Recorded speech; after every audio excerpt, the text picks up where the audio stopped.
अस्सलाम वालेकुम दोस्तों, फिनोमिनल फैक्ट्स में आप सबको खुश आमदीद। आज के इस वीडियो में बात करेंगे पाकिस्तान की बेटी आफिया सिद्दीकी की। आफिया सिद्दीकी को आज से 20 साल पहले अगवा किया गया था और वो आज भी अमेरिका के एक बदतरीन जेल में है। आखिर वो क्या वजह थी कि डॉक्टर आफिया को अगवा किया गया और 86 साल कैद की सजा सुनाई गई?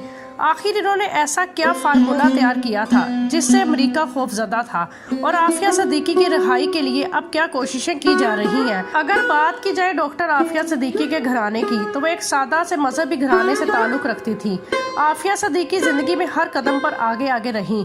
इन्होंने बहुत से तकरीरों के मुकाबले भी जीते। इन्होंने अपनी तकरीरों में कहा मुसलमान को एक साथ मिलकर खड़े होना चाहिए। इनका प्लान था कि बच्चे कुरान के जरिए तालीम हासिल करें और जिंदगी में आगे बढ़े। डॉक्टर आफिया सिद्दीकी पढ़ाई में बहुत ज्यादा ज़हीन और सबसे आगे रहने वाली स्टूडेंट थी। इनके भाई अमेरिका में होते थे। इनके भाई ने इन्हें आला तालीम के लिए अमेरिका बुला लिया। इसके बाद इन्हें MIT, जो दुनिया की बेहतरीन यूनिवर्सिटी है, वहाँ से स्कॉलरशिप की ऑफर मिली। इन्होंने अपनी रिसर्च में अवार्ड भी हासिल किया। अपनी तालीम के दौरान आफिया ने एक ऐसी रिसर्च भी की जो अमेरिका के बड़े बड़े साइंसदान भी नहीं कर सकते थे। उनकी रिसर्च से वो बड़े बड़े खतरनाक हथियार बन सकते थे जो अभी तक नहीं बने। अमेरिका के कुछ साइंसदानों को इस बात का पता लग गया और उन्होंने अमेरिकी इदारों को इस बात की खबर कर दी कि आफिया के पास बहुत ही अहम रिसर्च है जो अगर पाकिस्तान के हाथ लगी तो हमारा बहुत नुकसान होगा। इस तरह डॉक्टर आफिया सिद्दीकी से वो रिसर्च हासिल करने के लिए अमेरिकी इदारों ने कोशिशें शुरू कर दी। आफिया अपनी रिसर्च से सिर्फ पाकिस्तान और आलम इस्लाम को फायदा देना चाहती थी, जबकि अमेरिका की ख्वाहिश थी कि आफिया अपनी रिसर्च हमें दे दे और हमारे लिए काम करे। जबकि आफिया का खतरा था कि अगर मैंने अपना तहकीकी फार्मूला इन्हें दे दिया तो पहले की तरह इस हथियार को भी मुसलमानों के खिलाफ इस्तेमाल करेंगे। इसी बिना पर आफिया ने इनकार कर दिया। इसी वजह से डॉक्टर आफिया ने वो रिसर्च राज की तरह अपने पास रखी। 1995 में डॉक्टर आफिया की शादी अमजद खान से हो गई और 1996 में इनका पहला बेटा अहमद पैदा हुआ।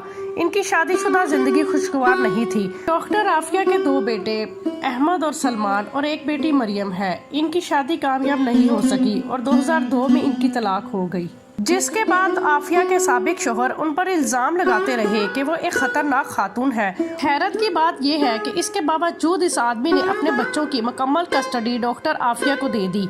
ये बात साबित करने के लिए काफी है कि इनके साबिक शोहर के लगाए गए तमाम इल्जाम झूठे थे। कुछ रिपोर्ट के मुताबिक आफिया के साबिक शोहर अमजद अमरीकी साजिश में शामिल थे। वो इस मकसद के लिए भेजे गए थे कि वो डॉक्टर आफिया से इनकी रिसर्च हासिल करने की कोशिश करें, लेकिन जब वो कामयाब ना हुए तो डॉक्टर आफिया को तलाक दे दी। अमेरिका में 12 साल रहने के बाद 2002 में डॉक्टर आफिया अपनी फैमिली के साथ पाकिस्तान आई।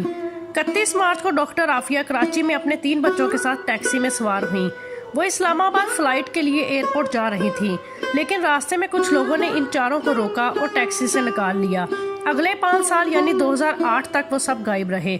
2008 में अमेरिकी इदारों की तरफ से डॉक्टर आफिया के घर वालों से राब्ता किया गया और डॉक्टर आफिया के बड़े बेटे अहमद को डॉक्टर आफिया के घर वालों के हवाले कर दिया गया। इसके बाद डॉक्टर आफिया की बेटी मरियम को डॉक्टर फौजिया के हवाले कर दिया गया। 2008 में डॉक्टर आफिया को कैद से रिहा कर दिया गया। इनके पास एक बच्चे को लेके आए और कहा कि आपका बेटा अहमद है। वहाँ से आफिया और इसके बच्चे को कत्ल करने का मंसूबा बनाया। यहाँ से कहानी के 2 रुख शुरू होते हैं। अफगानिस्तान की तरफ से कहानी का ये रुख सुनाया जाता है कि डॉक्टर आफिया को उसके बच्चे के साथ गवर्नर हाउस जाने के लिए कहा गया था, लेकिन वह गवर्नर हाउस जाने की बजाय मस्जिद की तरफ गई और कमजोरी की वजह से गिर गई। जबकि दूसरी तरफ अमेरिका की तरफ से ये बयान दिया जाता है कि इनके फौजियों के पास ये खबर थी कि एक दहशतगर्द औरत आएगी जो देखने में बहुत कमजोर होगी, लेकिन वो बहुत खतरनाक है। इसके साथ एक बच्चा भी होगा। हुक्म दिया गया था कि जैसे ही इस औरत को देखें इसे कत्ल कर दें। उन्होंने इसे देखते ही कत्ल कर दिया। ये एक झूठी खबर थी जो यकीनन उनके घर वालों और पाकिस्तानियों के लिए तकलीफ दे थी। डॉक्टर आफिया पर इल्जाम लगाया कि इन्होंने अमेरिका के अफसरान पर कातलाना हमला करने की कोशिश की है, जबकि आफिया इतनी कमजोर थी कि मस्जिद की दीवार के करीब गिर गईं। देखा जाए तो इस हालत में इन्होंने फौजी अफसरान पर हमला कैसे करना था? जाहिर है ये एक बहुत बड़ा और झूठा इल्जाम था जो डॉक्टर आफिया पर लगाया गया।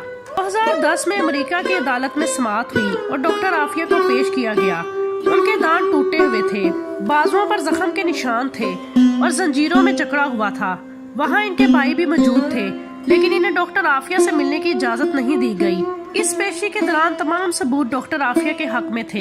میڈیکل رپورٹس گواہ تھیں کہ اس پر کس قدر تشدد کیا گیا، لیکن ان سب کے باوجود ڈاکٹر عافیہ کو 86 سال کی قید سنا دی گئی۔ آج ڈاکٹر عافیہ امریکہ کی FMC جیل میں ہے۔ ڈاکٹر عافیہ کی بہن ڈاکٹر فوزیہ ان کی رہائی کے لیے مسلسل کوششیں کرتی رہیں۔ حال ہی میں ڈاکٹر عافیہ کی بہن ڈاکٹر فوزیہ ان سے ملنے کے لیے گئی تو ان سے ہاتھ ملانے اور گلے لگانے کی بھی اجازت نہ تھی۔ ڈاکٹر فوزیہ ڈاکٹر عافیہ کے بچوں کی تصویریں لے کر گئیں، انہیں وہ تک دکھانے کی اجازت نہ دی۔ کمرے کے ایک حصے میں قوم کی بیٹی ڈاکٹر عافیہ تھی اور دوسری طرف ڈاکٹر فوزیہ، ان کے وکیل اور سینیٹر مشتاق احمد بھی موجود تھے۔ آخر میں دعا ہے کہ اللہ تعالیٰ ڈاکٹر عافیہ کی رہائی کے لیے کی جانے والی کوششیں کامیاب کرے۔ آمین ثم آمین۔ یہ تھی ہماری آج کی ویڈیو۔ ملتے ہیں نیکسٹ ویڈیو میں، تب تک کے لیے اللہ حافظ۔